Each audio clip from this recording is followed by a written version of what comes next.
मुंबई के पुराने इलाके में एक 3 कमरों का फ्लैट था जहां 3 दोस्त रहते थे, कबीर, समीर और राघव। फ्लैट बहुत सस्ता था, शायद जरूरत से भी ज्यादा सस्ता, लेकिन तीनों ने इस बात पर कभी ज्यादा ध्यान नहीं दिया। शुरुआत के कुछ हफ्तों तक सब बिल्कुल सामान्य रहा। रात में फिल्में देखना, गेम खेलना, हंसी मजाक करना, सब कुछ ठीक था। लेकिन धीरे धीरे फ्लैट का माहौल बदलने लगा। सबसे पहले अजीब आवाजें आने लगी। रात के 3 बजे किचन से बर्तनों के हिलने की आवाज, कभी बाथरूम का नल अपने आप खुल जाना, कभी कॉरिडोर में धीमे कदमों की थक थक की आवाज। एक रात कबीर ने मजाक में कहा, लगता है फ्लैट में कोई और भी रहता है। तीनों हंस पड़े, लेकिन राघव नहीं हंसा। उसका चेहरा अचानक उतर गया था। उस रात के बाद राघव और ज्यादा चुप रहने लगा।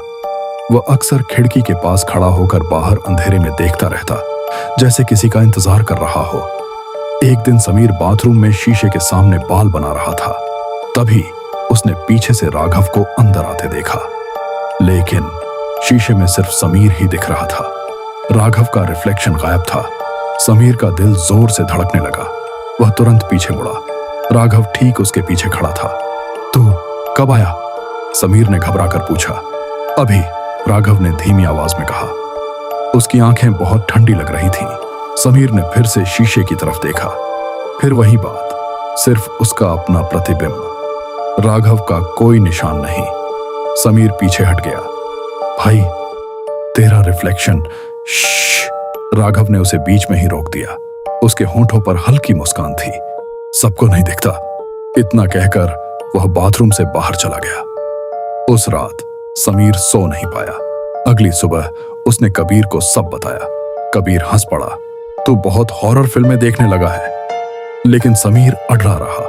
दोनों ने मिलकर इसे टेस्ट करने का फैसला किया। रात को जब राघव सो रहा था, कबीर ने चुपके से उसकी फोटो खींची। फ्लैश चमकी, फोटो खुली। बेड दिख रहा था, चादर दिख रही थी, लेकिन राघव गायब, जैसे वहां कोई था ही नहीं।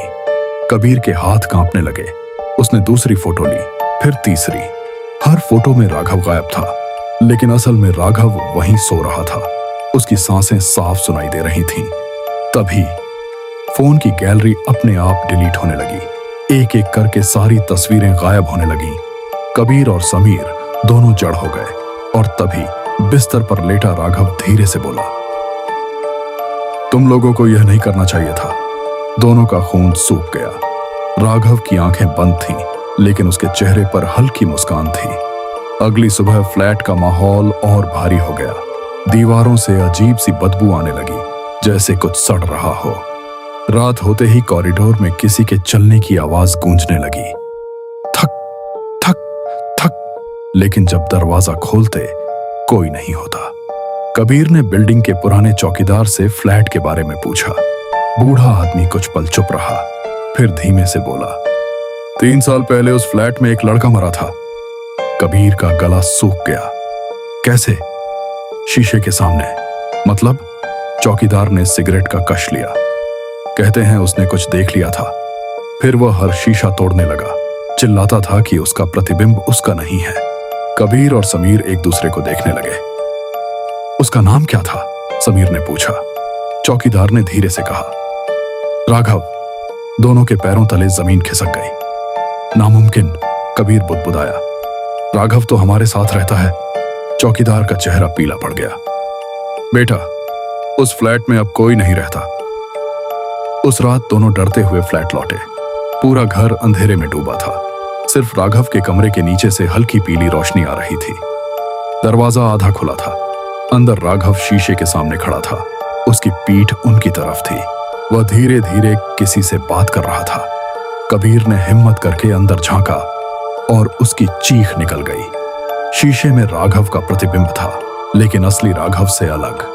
प्रतिबिंब मुस्कुरा रहा था, जबकि असली राघव बिल्कुल शांत खड़ा था। फिर प्रतिबिंब ने धीरे से सिर टेढ़ा किया। तुम दोनों ने देख लिया, वह शीशे के अंदर से बोला। समीर पीछे हट गया। यह क्या है? राघव धीरे से मुड़ा। उसका चेहरा बिल्कुल खाली था। शीशे सिर्फ चेहरा नहीं दिखाते, उसने फुसफुसाया। कभी कभी वो दूसरी तरफ की चीजें भी दिखा देते हैं। और फिर शीशे का प्रतिबिंब धीरे धीरे बाहर निकलने लगा, जैसे पानी से कोई इंसान बाहर आ रहा हो। उसकी आंखें पूरी काली थीं, चेहरा टूटा फूटा, डरावना। कमरे का तापमान अचानक गिर गया, सांसें धुएं जैसी दिखने लगीं। कबीर ने राघव का हाथ पकड़ने की कोशिश की, लेकिन उसका हाथ उसके शरीर से आर पार निकल गया, जैसे वह इंसान ही ना हो। समीर सुन्न पड़ गया। तू इंसान नहीं है। राघव की आंखों में आंसू आ गए। मैं कब का मर चुका हूं। अचानक शीशे से निकली परछाई जोर से चीखी। पूरा शीशा टूट गया और अंधेरा पूरे कमरे में फैल गया। उस अंधेरे में सिर्फ एक आवाज गूंज रही थी, अब तुम्हारी बारी है। अगली सुबह बिल्डिंग वालों ने फ्लैट का दरवाजा तोड़ा। कमरा खाली था, सिर्फ 2 फोन जमीन पर पड़े थे। उनकी स्क्रीन पर एक ही फोटो थी, एक अंधेरा कमरा और शीशे के अंदर 3 मुस्कुराते हुए चेहरे।